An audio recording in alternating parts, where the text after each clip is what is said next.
بسم الله الرحمن الرحيم. அஸ்ஸலாமு அலைக்கும் வரஹ்மத்துல்லாஹி வபரகாத்துஹு. அல்ஹம்துலில்லாஹ் ஸலாத்து வஸ்ஸலாமு அலா ரசூலில்லாஹ் அம்மா பஅத். அன்பிற்குரிய இஸ்லாமிய உறவுகளே, இஸ்லாமிய திருமணம் என்ற பெயரில் ஆடம்பரமாக ஆரவாரமாக நடைபெறக்கூடிய காட்சிகளை பார்க்குறோம். சமீபமாக ஒரு காணொளியை பார்த்தோம். தென்காசி என்ற ஊரில் மஸ்ஜிதுல் முபாரக் ஜுமா பள்ளிவாசல் என்று சொல்லப்படக்கூடிய ஒரு பள்ளிவாசல்ல இருந்து மணமகனை அழைச்சிட்டு வர்றாங்க. அந்த ஊர் இளைஞர்கள் பள்ளிவாசலுக்கு பக்கத்தில் ஆரவாரத்தோடு ஆட்டம் பாட்டத்தோடு மேலதாளத்தோடு பட்டாசுகளை கொளுத்தி கொண்டு அந்த இஸ்லாமிய அந்த தம்பதிகளை ஆணும் பெண்ணையும் நடு ரோட்ல நிறுத்தி வைத்து, அந்த பெண்ணுக்கு பரதா கிடையாது, அந்த அலங்காரத்தோடு இருக்கிறாங்க, திருமண அலங்காரத்தோடு இருக்கிறாங்க. இவ்வளவு காலமாக பரதாவை பேணி வந்து அந்த பெண்ணு இன்னைக்கு திருமண அலங்காரத்தோட மாப்பிள்ளையோட நடு ரோட்ல நிறுத்தி வைக்கப்பட்டு சுற்றி அந்நிய ஆண்கள் ஆட்டம் போடக்கூடிய காட்சிகளை பார்க்கும் பொழுது இஸ்லாமிய திருமணம் தானா, இஸ்லாமிய இளைஞர்கள் தானா என்று நாம ஆச்சரியப்படக்கூடிய அளவிற்கு இந்த நிகழ்ச்சியை நம்ம பார்க்கிறோம். ஏன் வீட்டு ஃபங்க்ஷனு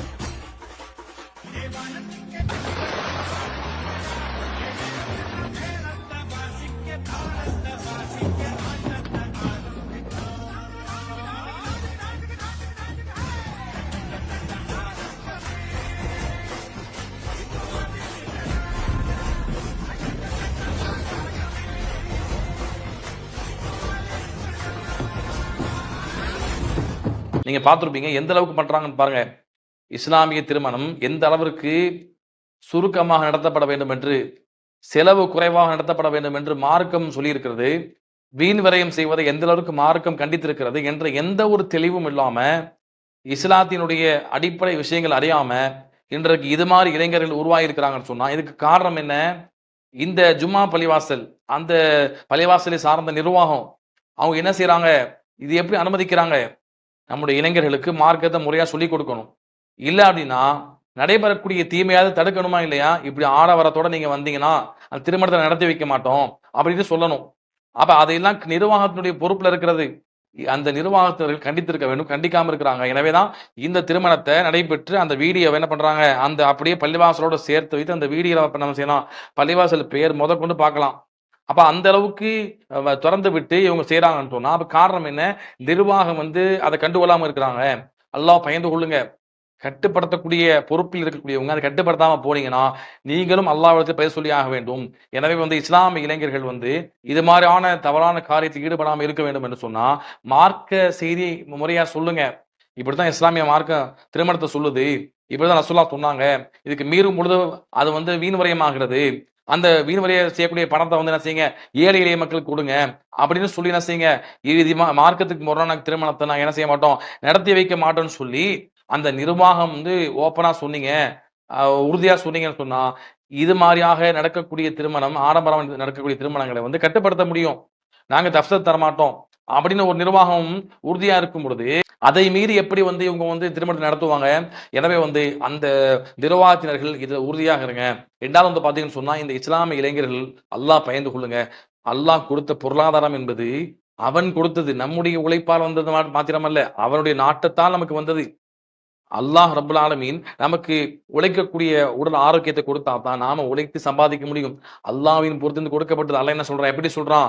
வஅன்ஃபிக் மிம்மா ரஸக்னாக்கும். அல்லாஹ் பல இடத்துல சொல்றான், நாம் உங்களுக்கு கொடுத்தவற்றிலிருந்து தான தர்மம் செய்யுங்க, செலவழிங்க நல்லா சொல்றான். அப்ப அல்லாஹ் தான் கொடுத்துருக்கிறான்.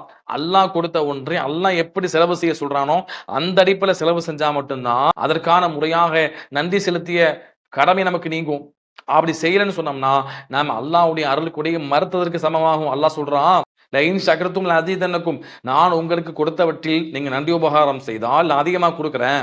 வலஇன் கஃபர்தும் இன் அஸாபி லஷதீத், நான் கொடுத்ததற்கு முறையாக நான் சொன்ன அடிப்படையில் நன்றி செலுத்தாம போனீங்கன்னா அதை மறுத்ததற்கு சமம்னு அல்லாஹ் சொல்றான். அப்ப அல்லாஹ் ரப்புல் ஆலமீன் நமக்கு ஒன்றை கொடுத்து அதை எந்த அடிப்படையில் நாம் அதை செலவு செய்ய வேண்டும் என்று அல்லாஹ் சொல்லியிருக்கிறானோ அந்த அடிப்படையில் செலவு செய்தால் மட்டும்தான் அல்லாஹ் கொடுத்ததற்கு முறையாக நாம் நன்றி உபகாரம் செய்ததாக அமையும். இல்லைன்னு சொன்னா அல்லாஹ் சொல்றான், இன்ன அஸாபி லஷதீத், கடுமையா சொல்றான், என்னுடைய தண்டனை மிக கடுமையாக இருக்குன்னு சொல்றான். எனவே அல்லாஹ் பயந்து கொண்டு என்ன செய்யுங்க, அல்லாஹ் கொடுத்த பொருளாதாரம் நம்ம ஒவ்வொன்றுக்கும் நம்ம மறுமை நாள்ல பதிவு சொல்லணும். ரசூலுல்லாஹ் ஸல்லல்லாஹு அலைஹி சொல்றாங்க பாருங்க, நாளை ஒரு அடியான் 4 விஷயத்திற்கு பதில் சொல்லாம நாளை மறுமை நாளில் அவனுடைய பாதத்தை எடுத்து வைக்க முடியாதுன்னு சொல்றாங்க.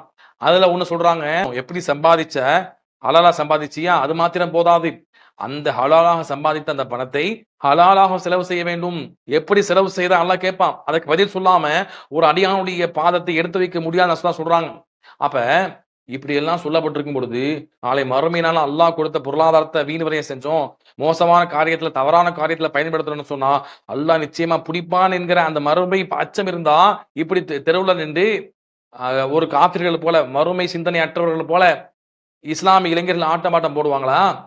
அதே போல இந்த தீமையை தடுக்க வேண்டும் என்ற அந்த அக்கறை இருந்தா, அல்லாஹ்வின் மீது பயம் இருந்தா, நாம பொறுப்புதாரியா இருக்கிறோம், நம்முடைய பொறுப்பை குறித்து மறுமையில் விசாரிக்கப்படும் என்ற பயம் இருந்தா, இந்த ஜமாத்தார்கள் வந்து இதை பார்த்து கொண்டு பள்ளிவாசல வீடியோ பிடிப்பதை, ஆட்டம் போடுவதை அனுமதிச்சிருப்பாங்களா? எனவே வந்து அல்லாஹ்வை பயந்து கொண்டு செயல்படுங்க. எந்த அளவுக்கு சொன்னா, மார்க்கத்துல வீண் விரயம் செய்யப்படக்கூடியதை குறித்து கடுமையாக எச்சரிக்கை செய்யப்பட்டிருக்கிறது. எந்த அளவுக்கு வீண் விரயம்னா என்ன? அதாவது சர்ஃபு ஷை ஃபீமா லா யம்பகி ஸாயிதன் அலா மா யம்பகி, அவசியமானதை விட அதிகப்படியாக ஒன்றை செலவு செய்தால் அது வீண் விரயம் என்று சொல்லப்பட்டிருக்கிறது. இமாம் ஷாஃபி ரஹிமஹுல்லாஹ் சொல்றாங்க, அத்தபதீர் அல்லாஹ் குர்ஆன்ல சொல்றான், வீண் விரயம் செய்யாதீங்கன்னு சொல்றான். அந்த வார்த்தைக்கு இமாம் ஷாஃபி ரஹிமஹுல்லாஹ் சொல்றாங்க பாருங்க, இன்ஃபாக்குல் மாலி ஃபீ கைர் ஹக்கி, ஒரு பொருளாதாரத்தை அதற்குரிய முறையான வழியில் அல்லாமல் வேற வழியில் செலவு செய்வது, அது வந்து வீண் விரயம் என்று சொல்றாங்க. அல்லாஹ் குர்ஆன் சொல்றான் பாருங்க, வலா துபதிர் தபதீரா, வீண் விரயம் செய்யாதீர்கள், ஒருபோதும் வீண் விரயம் செய்யாதீர்கள். 17ஆம் அத்தியாயம் 26ஆம் வசனம். தொடர்ந்து அல்லாஹ் சொல்றான், குலு வஷ்ரபு வலா துஸ்ரிஃபு, நல்ல சாப்பிடுங்க, நல்ல உணவு சாப்பிடுங்க, நல்ல முறையில் பருகுங்கள், ஆனால் வலா துஸ்ரிஃபு, வீண் விரயம் செய்யாதீர்கள், இன்னஹு லா யுஹிப்புல் முஸ்ரிஃபீன், வீண் விரயம் செய்யக்கூடிய மக்களை அல்லாஹ் ரப்பல் ஆலமீன் நேசிக்க மாட்டான்னு சொல்றான். அல்லாஹ்வுடைய நேசம் கிடைக்காது. பிறகு எப்படி மறுமையில் வெற்றி பெற முடியும்?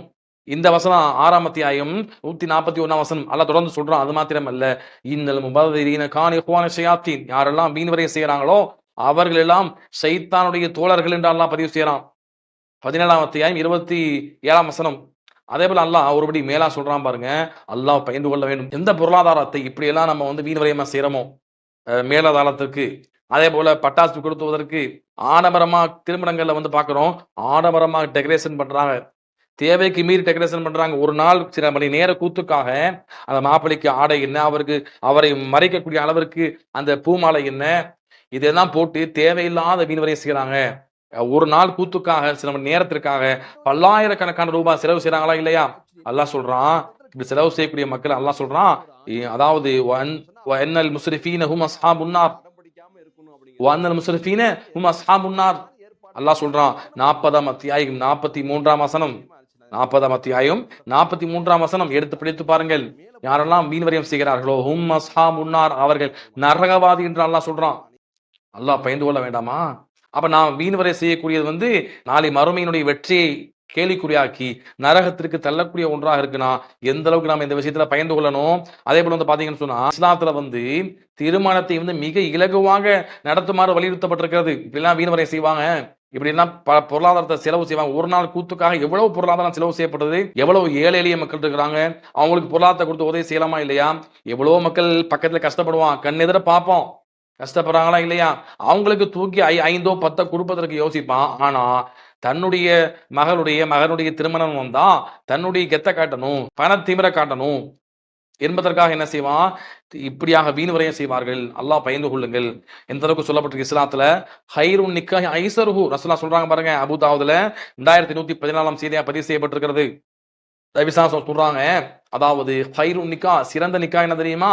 ஐஸருஹு, எந்த நிக்காஹ் மிக இலகுவானதாக நடத்தப்படுதோ, செலவினங்கள் குறைவாக இருக்குதோ அந்த நிக்காக தான் சிறந்த நிக்கான்னு சொன்னாங்க.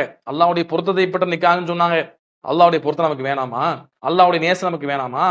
அல்லாஹ்வுடைய கோபத்துக்கு நம்ம ஆளாகணுமா? அல்லாஹ் நம்ம நேசிக்காம போகணுமா? மறுமையில் நரகம் கிடைக்கணுமா? ஏன் நம்ம பொருளாதாரத்தை இழந்து மறுமை நஷ்டத்தை இழப்பது எவ்வளவு பெரிய இரும்பெரும் நஷ்டம். இந்த உலகத்திலையும் பொருளாதார இழப்பு, அந்த கொஞ்சம் சந்தோஷத்துக்காக பொருளாதாரத்தை செலவு செய்ய இழக்கிறோமா இல்லையா? எவ்வளவு பொருளாதார வீணா போகுது. மறுமையிலையும் பெரிய இழப்பு, நரகத்துக்கு போறோம். அல்லாஹ் பயந்து கொண்டு நம்ம செயல்பட வேண்டும். எவ்வளவு ஏழை எளிய மக்களை பாருங்க, அவங்களுக்கு உதவி செய்யுங்க. எவ்வளவு மக்களை பார்க்கிறோம் இன்னைக்கு, அந்த கடன் சுமையின் காரணமாக தற்கொலை வரைக்கும் போறாங்க. இஸ்லாமிய குடும்பம் நம்ம பேசியிருக்கிறோம், எவ்வளவு செய்தி எடுத்து பேசியிருக்கிறோம். தற்கொலை வரைக்கும் இஸ்லாமிய குடும்பங்கள் போறாங்க. ஆனா அவங்களுக்கு இது மாதிரி மக்களுக்கு தான தர்மம் செஞ்சு அவங்கள வந்து வறுமையிலிருந்து மீட்டெடுத்து அவங்களுடைய தற்கொலையை தடுப்பதற்கு நம்ம தயார் இல்லை. அல்லாஹ் கொடுத்த பொருளாதாரத்தை அல்லாஹ் விரும்பாத வழியில் செலவு செய்யறோம்னா அல்லாஹ் பயந்து கொண்டு நாம செயல்பட வேண்டும். அதே போல பாத்தீங்கன்னு சொன்னா எந்த அளவுக்கு இஸ்லாத்துல எளிமையாக்கப்பட்டிருக்கு திருமணம். ஒரு மணமகனுக்கு உடனடியாக மகர் கொடுக்க முடியாவிட்டா அதை கூட மார்க்கம் என்ன செய்து அந்த நேரத்துல கூட அந்த மணமகனுக்கு சிரமம் ஏற்பட்டு விடக்கூடாது என்று சொல்லி மார்க்கம் அந்த மணமகனுக்கு பின்னால தாமதிச்சு கொடுக்கலாம். அதற்கு மார்க்கம் அனுமதிக்குது. நபி ஸல்லல்லாஹு அலைஹி வஸல்லம் காலத்துல ஒரு சஹாபி தான் வர்றாங்க. ஒரு பெண்ணை திருமணம் பேச வர்றாங்க. ரசூலுல்லாஹ்வுக்கு விருப்பம் இல்லை. அந்த பக்கத்துல இருந்த சஹாபி என்ன பண்றாங்க, நான் திருமணம் முடித்து கொடுறேன்னு சொல்றாங்க.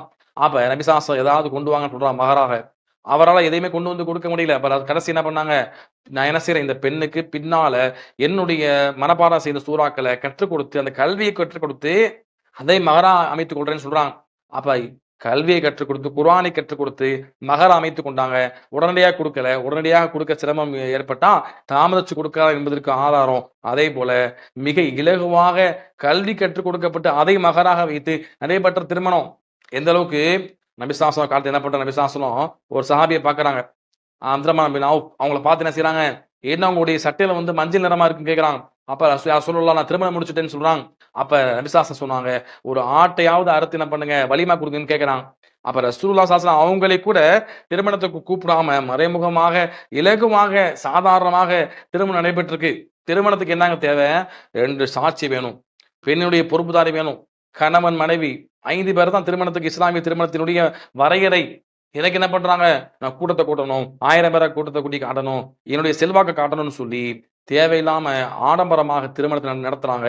அந்த நடைபெறக்கூடிய இடத்தை பொறுத்த வரைக்கும் பள்ளியில வைக்காம பொதுவான பள்ளி சார்ந்த மண்டபத்துல வைத்து அதற்கு வருமானத்தை ஏற்படுத்தி கொடுக்காம தேவையில்லாம ஒரு நாளைக்கு 50,000 அல்லது 1,00,000 வரைக்கும் உள்ள அந்த வாடகை உள்ள அந்த மண்டபத்தை பிடிச்சி என்ன பண்றாங்க, தேவையில்லாம அது பத்தாததுக்கு டெக்கரேஷன் வேற அதிகமாக மலர்களை வைத்து டெக்கரேஷன் அதிகமாக கொடுத்து என்ன பண்றாங்கன்னு சொன்னா இப்படியாக வீண் வரையமாக செய்யறோம்னு சொன்னா நாம அல்லாஹ் கொடுத்த பொருளாதாரத்திற்கு நாளை மறுமை நாளில் எப்படி அதை நீ சம்பாதித்தாய், எந்த வழியில் செலவு செய்தாய் என்பதற்கு நாம அல்லாஹ்விடத்தில் ஒவ்வொன்றுக்கும் பதில் சொல்ல வேண்டும். அதற்கு ஒவ்வொருத்துக்கும் அல்லாஹ் காரணத்தை கேட்பான்.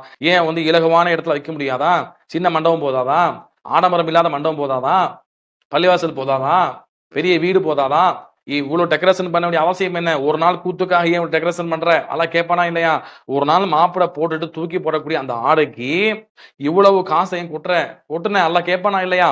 எனவே அல்லாஹ்வுடைய அந்த கேள்வி கணக்கை நம்ம பயந்து கொண்டு நாம் செயல்பட வேண்டும். அல்லாஹ் ரப்பல் ஆலமீன் இது போன்ற வீண் விரயமாக இஸ்லாமிய மக்கள் பொருளாதாரத்தை வீண் விரயம் செய்வதை விட்டும் அல்லாஹ் பாதுகாக்க வேண்டும். அதே போல இஸ்லாம் இளைஞர்கள் இது மாதிரியான வீண் விரயமான காரியத்தை தவிர்த்து கொண்டு அல்லாஹ் விரும்பக்கூடிய அடிப்படையில் பொருளாதாரத்தை செலவு செய்யக்கூடிய ஏழை எளிய மக்களை கண்டறிந்து அவங்களுடைய துயரங்களை துடைக்கக்கூடிய நல்ல இளைஞர்களாக வருவதற்கு அல்லாஹ் அருள் செய்வானாக.